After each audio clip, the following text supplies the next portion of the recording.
Good morning, church. I hope you all are having a good Sunday morning.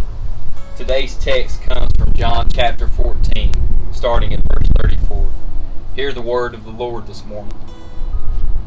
A new command I give you. Love one another as I have loved you, so you must love one another. By this, everyone will know that you are my disciples, if you love one another. The Word of God for the people of God. Thanks be to God. I'd like for you to entertain for a moment, to imagine that you wake up one Sunday morning and the church doors are closed, that there is no need to rush out the door in order to make it before announcements. That indeed there's no wondering what we're going to sing today. There's no guess of what the preacher may preach from. And there's definitely no, I wonder what we're going to eat after service. Of course, it's not a hard thing to imagine, is it not? Because it's where we're at. You often hear the term a new normal. And this is weird times. And there does seem to be a new normal within the midst. Jesus is here, and he just got through washing the disciples' feet, which I'm sure they thought that was a little strange. Perhaps it was out of character, especially for the master, to wash the servants' feet. Jesus just got through saying that one of his disciples is going to betray him, and Jesus also just got through talking to one of his disciples, Peter, who just said that he was going to die for him, that he was going to go all the way with him, and Jesus says, no, he says, you won't. In fact, you'll deny me three times. So in the midst of all this going on, Jesus has something to say. He says, I have something new to give you, a new command. And I do wonder if the disciples rolled their eyes and were like, oh great, another commandment. I mean, Jesus, do you know how many we got already? We're not able to keep them. But indeed, Jesus says something that is wonderful. He says, a new command I give you, to love one another as I have loved you. Indeed, this commandment is not seen so much as something that Jesus is saying that you must do. This is not something that you are to this is something that you better do, or otherwise there'll be great punishment. No, instead, Jesus frames this commandment, at least as I read it, as a gift to love one another. This is indeed a new commandment. You know, newness is not an easy thing in life.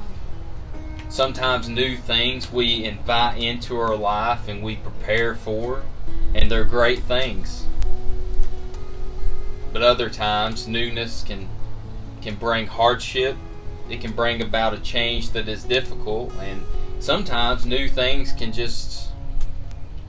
start out as good one day and then be bad later. Or they can start out as a terrible thing and then end up to being one of the best things to ever happen to us. It's interesting how newness works. But Jesus is saying, look, I'm going to give you something new here. I'm going to give you a new frame of mind in which you are to operate. In which you are to operate as my disciples. In which you are to operate as my church. He says to love one another as I have loved you. You know, it's interesting that Yeah, our church doors are closed for a time. But I think in a lot of ways, church is growing. There's such a large online presence of the word being spoken, of the word being sung, of the word being proclaimed. It's so much more. There's so much more love out there, but there's also more of a curiosity about who God is, and people are tuning in to these worship services and to videos like this that would otherwise not step foot into a church. They would otherwise not consider these things about God. And I think that's a great thing. The newness of this virus has brought bad things, but it's brought good things too. So we see Jesus, he gives this new command to his disciples.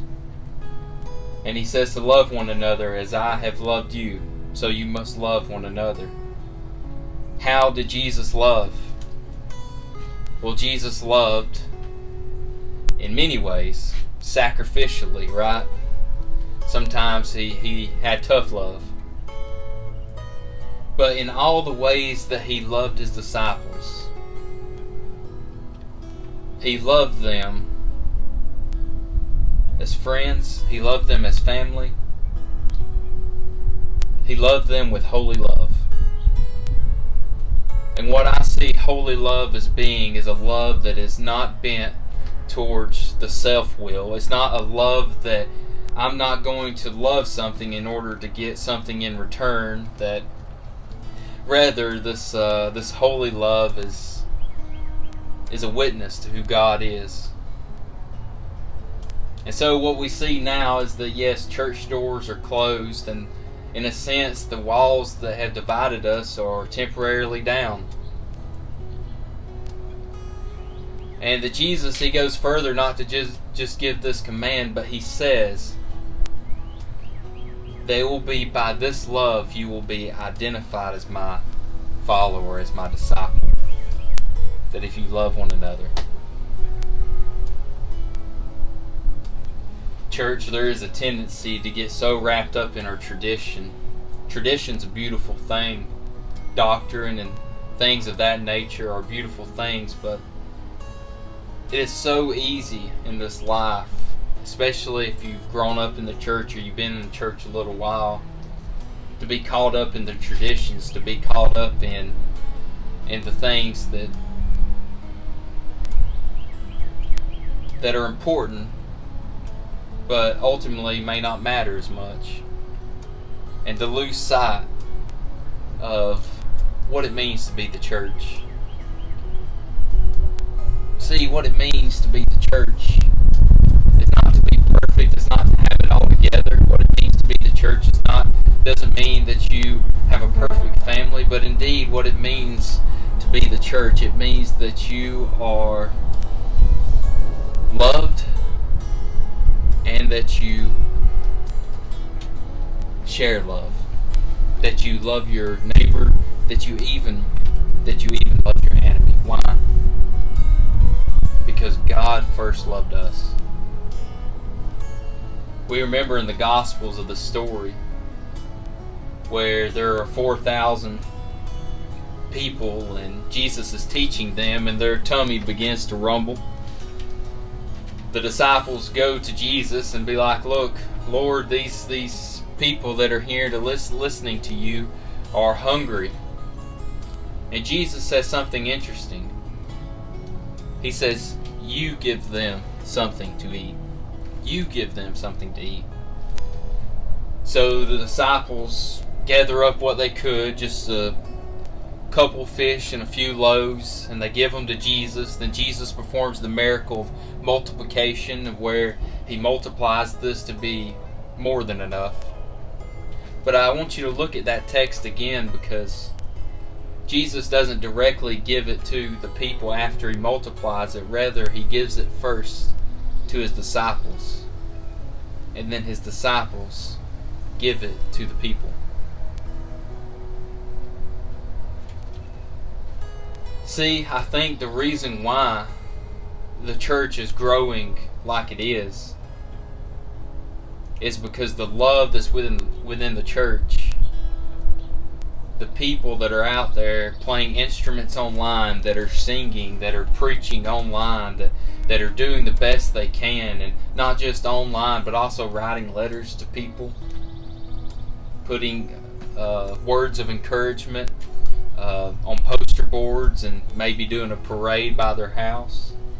Whatever it may be, that yes, indeed, the church doors are closed, but the love of God hasn't stopped.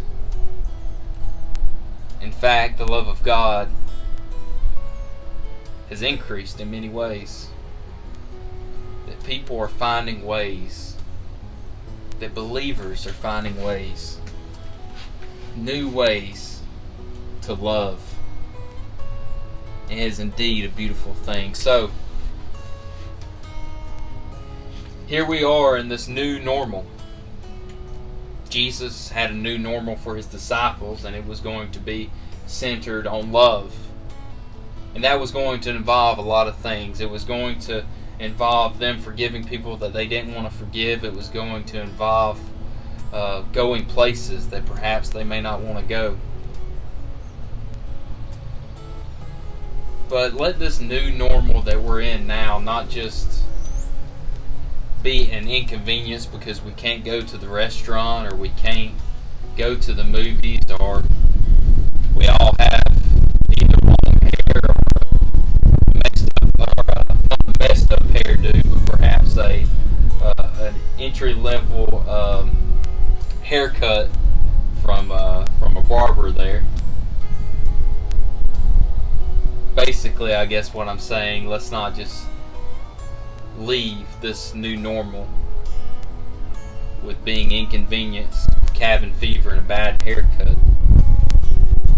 But let's leave this new normal knowing that there are indeed things, new ways to love people, new ways to reach out, in which Jesus is even challenging us today to do. That Jesus is even giving us today. Do I believe that God is punishing us for this in this virus? No, I don't necessarily believe that. But what I do know and believe is that Jesus can use this. Is that Jesus can use this for His glory. So I encourage you this week to find a new way to love. While being quarantined, while being sheltered, maybe just for a week or so. But I also challenge you, when things do go back to a sort of kind of normal, to be looking for new ways to love. Because there's so many that God provides. Newness is, that's what Jesus is about. He's all about bringing in new life. He's all about bringing about a new heart. And you know, one day we're going to have a new heaven and a new earth and a new body. And it's going to be wonderful. Embrace the newness as believers. Embrace it with the love of God. And indeed, you'll see change. And you'll see God's kingdom flourish, even in the midst of a pandemic. Church, I thank you so much for inviting me into your home this morning. I love you. I hope you have a good Sunday. Stay safe, and God bless.